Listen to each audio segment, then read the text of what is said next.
This is Gesher, the podcast that's bridging the gap between the Jewish and evangelical Christian communities with conversations that matter. Here's your host, Ty Perry, with the Friends of Israel Gospel Ministry. Well, hello and welcome to this special edition of Gesher, recorded before a live studio audience at the famous Zender's restaurant of Frankenmuth, Michigan. Now, you might be wondering, why are we recording this at a restaurant? Well, Zender's is the site of a Day with the Friends of Israel, an annual event where attendees join some of the Friends of Israel's Bible teachers to learn about prophecy and what God has to say about the last days. But this year, we have a very special guest. My friend, and for 23 years, the editor of the Friends of Israel's award-winning magazine, Israel My Glory, Lorna Simcox. Lorna, welcome to A Day with the Friends of Israel, and welcome to Gesher. Thank you very much. I'm thrilled to be able to be here.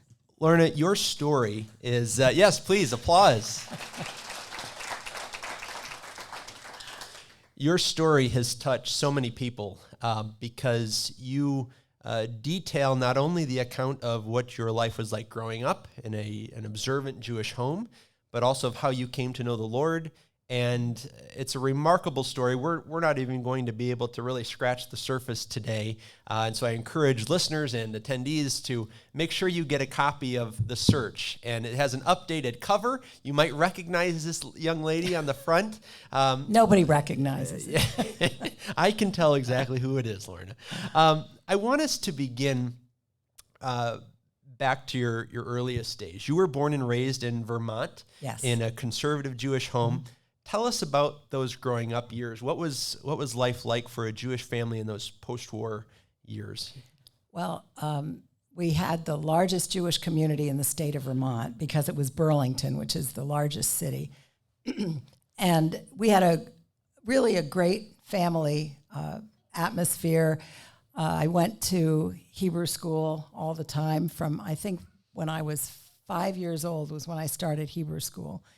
And I went to public school, and then 3 days a week I went to Hebrew school, 2 weekdays after school, and then on Sunday. And every time the synagogue doors were open, I was there. I was involved in youth group, and I went all through Hebrew high school. I was a youth group leader, and I went to conferences. You know, it was great. I had no intentions of ever being anything but Jewish. I was happy being Jewish. I loved being Jewish. And I had a great childhood. My mom died when I was in high school, and my father died when I was in college. So I was on my own after that, and I went into the newspaper business when I was in college. That's how I worked my way through college at the newspaper. So I want to talk a little bit about your religious upbringing. Mm-hmm. Now, this doesn't exactly translate to the Christian community, where even though you were raised in a home that you go to a conservative synagogue, your father didn't necessarily believe in the God of Abraham, Isaac, and Jacob. Your mother was a little more observant. Am I right in that? Talk about that. Yes, I didn't even realize it. I knew my mother grew up Orthodox, that she was raised Orthodox, and she wanted to light the candles on Shabbat. She taught me how to do it on Friday night. And I knew that my father didn't want anything to do with organized religion. But it really wasn't until I was in college that I finally asked him. And because he would never let me date anyone who wasn't Jewish.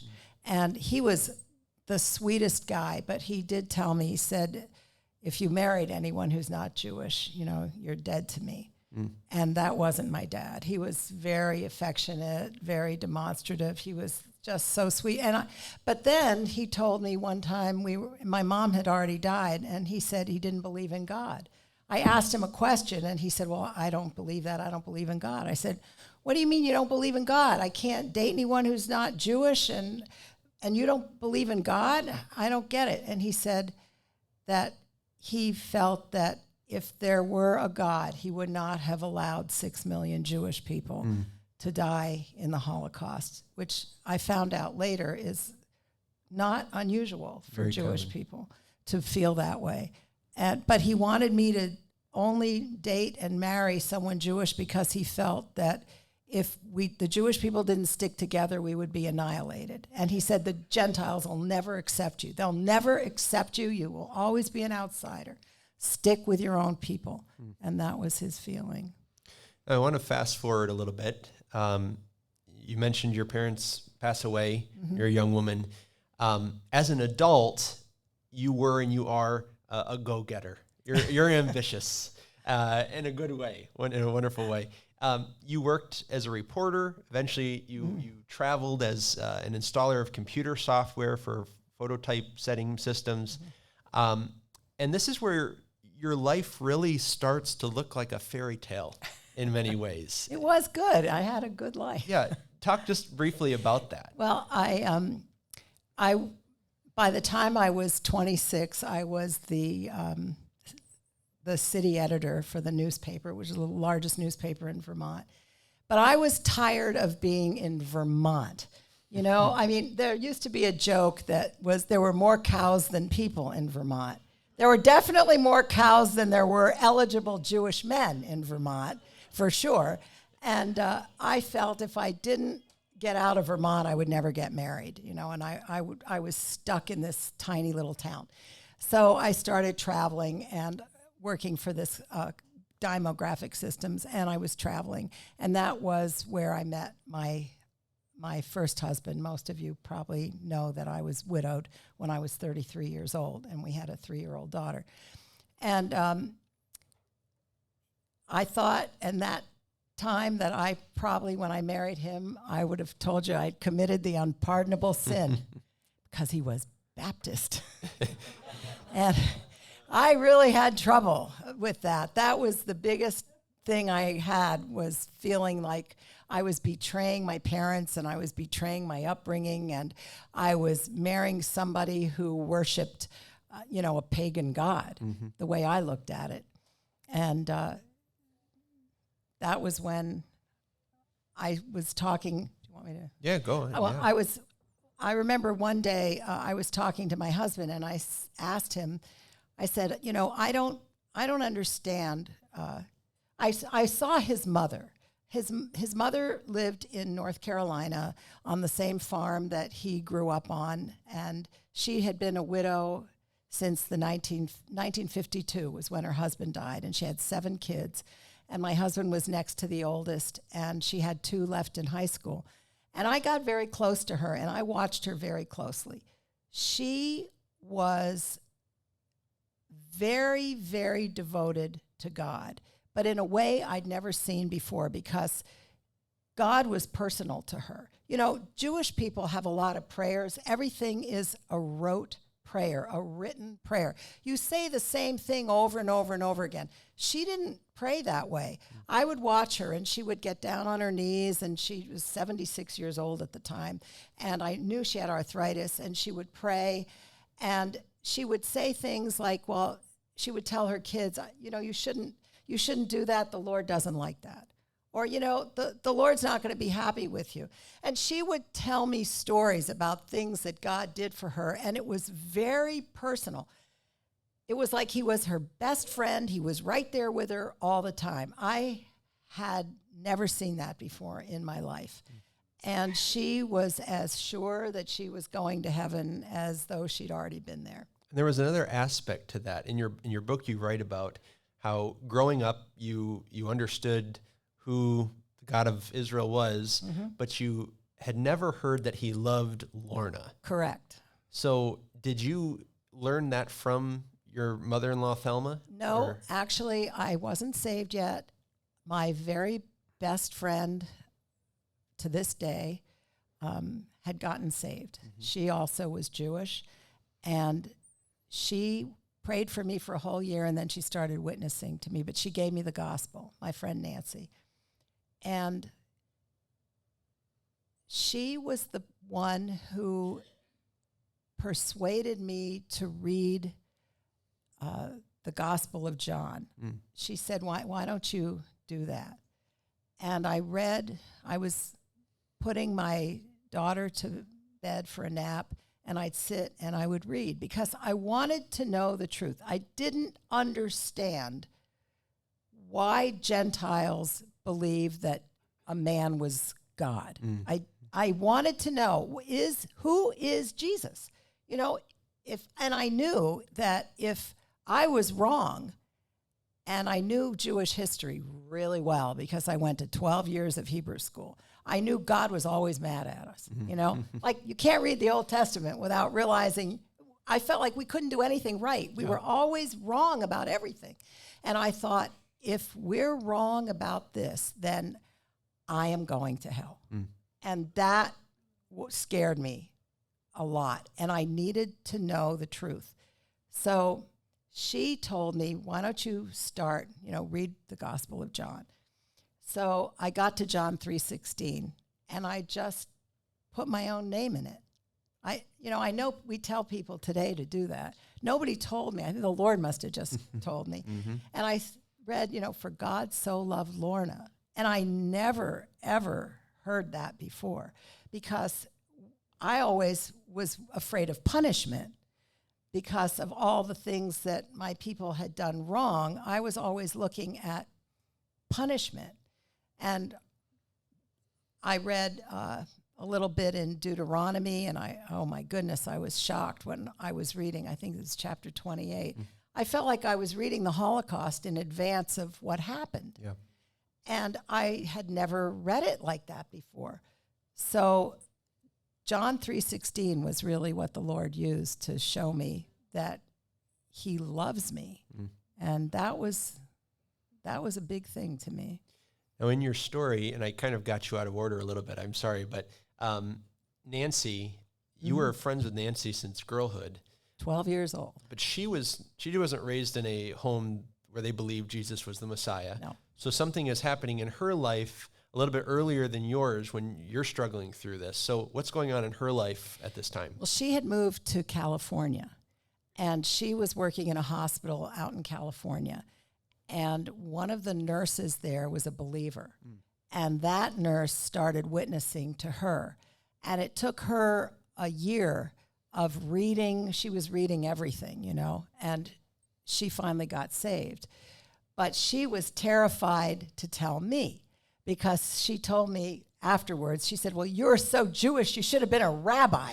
And so she was afraid it would sever our friendship. Sure. So she just started praying for me. And then I had to go out to California on business, and I was already married. So I stopped at her house, and I told her, we were talking, and I said, I'm beginning to wonder whether the Jewish people may have it wrong. And so I started talking to her, and she said she was stunned. So then she took me aside, and she told me, she said, Lorna, I've become a Christian. And I said, well, you're not one of those born-again Christians, are you? And she said, yes. And she was a little nervous, and I said, but I was happy because I felt I finally had somebody I trusted who wouldn't try to, who I could trust her to tell me the truth, and she wasn't going to try to persuade me one way or the other. So I just said, well, tell me what that means. Tell me what it is. What do you mean? And then she explained the gospel. It was so clear. I put it in my book, actually, because I remember it to this day. It made so much sense. But just because it made sense, I still couldn't believe. You can't generate faith. Right. God has to give you the faith to believe. I learned that. And I learned that you have to be very patient with people after you give them the gospel and they don't understand. God has to do it. Only God saves. So it's his time. So I wanted to believe, but I couldn't. Now, there are three people, as I was reading your story, that are significant in your testimony. So first you have Thelma, your mother-in-law. Yes. Then you have Nancy. Yes. And she introduces you to someone, as far as I know, you've not met him, maybe you have, but that's Hal Lindsey. Have you met Hal Lindsey? I have met Hal Okay, Lindsey. So you've met Hal. Yes. You're talking to Nancy, and she recommends that you read a book that recently came out at this time. Yes. And that really spurs you on. Yes. And it's interesting. I read The Liberation of Planet Earth. Now, everybody knows the late, great Planet Earth. That was like really big, and it was on the New York Times bestseller list. But the liberation of planet Earth, I was reading it when I got saved. He explained something about sacrifice, and I thought, this is it. This is the missing piece. I understand this. This is the truth. I know this is true. And that was when I got saved. And when I went to the International Christian Booksellers Conference, and Hal Lindsey was there with some stuff, and I went up to him and I told him. He started crying when I told him. And he said, it's interesting. He said, nobody's ever told me they got saved reading that book. But he did tell me that he writes every book to an audience. He pictures his audience as a 14-year-old Jewish boy. And that was why I could understand what he was saying, because he was using terminology I understood. He was pulling from my Hebrew school background, which I understood, and that was the book the Lord used in my life. Do you remember the date? No, but it was right before Christmas. Okay. It was right before Christmas. I think it was 1981. And I had been looking for this book. And every time I go into a bookstore, they thought it was like an alien invasion or something. And I went to do some Christmas shopping at, in those days, was the Myrtle Beach Mall. I was down with my husband visiting his family. And there was a Christian bookstore in the Myrtle Beach Mall. And I thought, a Christian bookstore? I never heard of a Christian bookstore. So I went in and I asked, I said, do you have the book, The Liberation of Planet Earth by Hal Lindsey? And she said, I think I have one copy.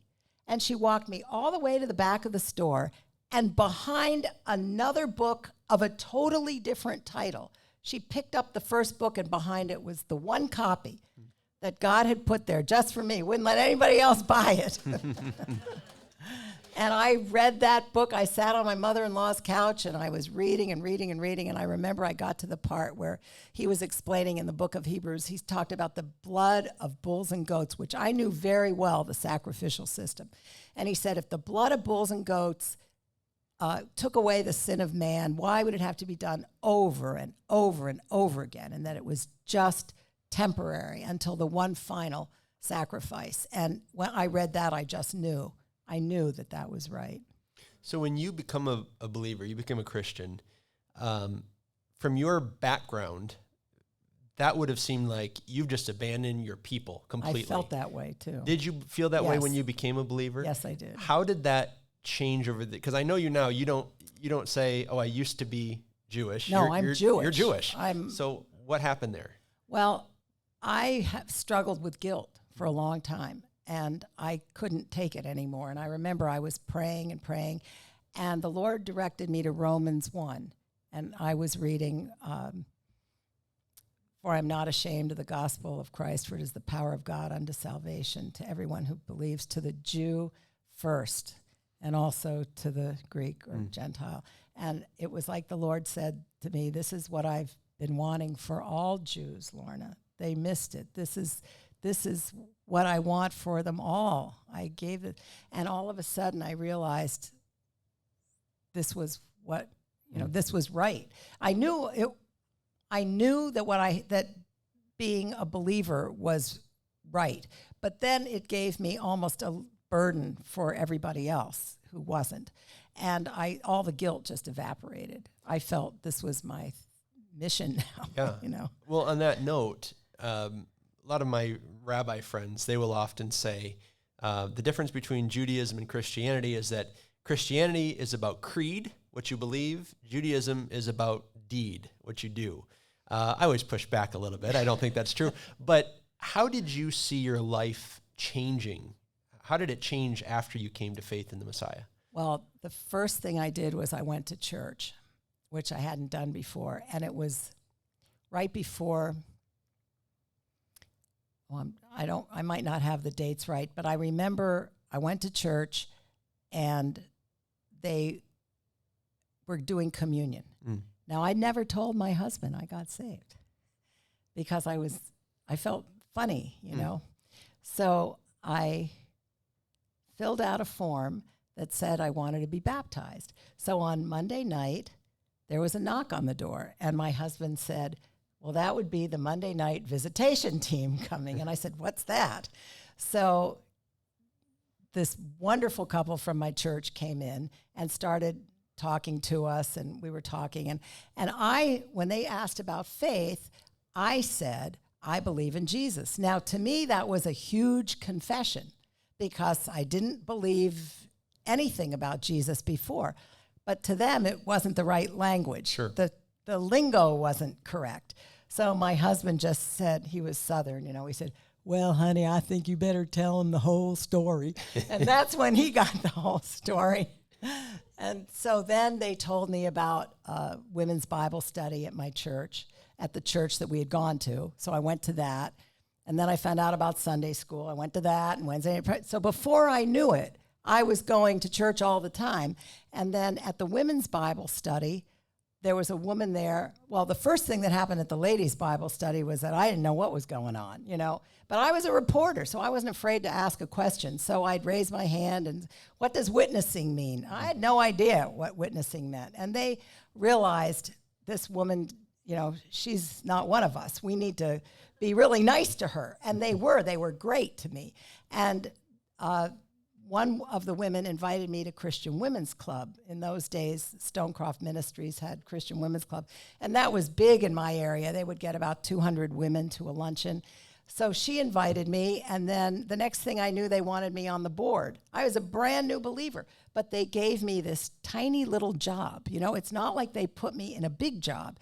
They just gave me this small little job, I think, to see how I would do, and that opened up coming to the prayer coffee once a week, a Bible study once a week. I was spending every day, I had a Bible study or something I was going to.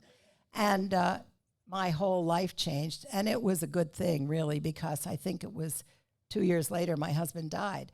But I had grown through all that because I was always in church. I was always in Bible study. I was always with believers.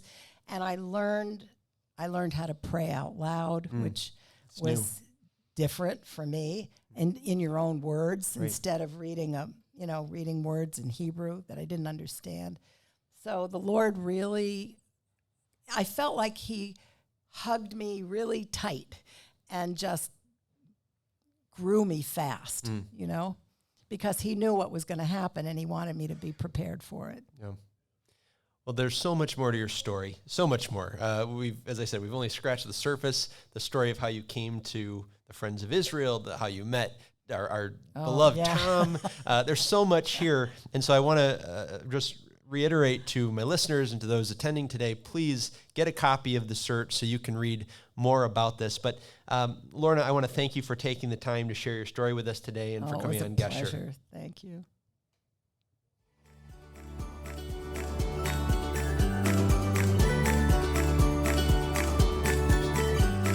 You've been listening to Gesher, a ministry outreach production of FOI Equip, your free resource for learning and engaging with the Scriptures from a Jewish perspective. To learn more, visit foiequip.org.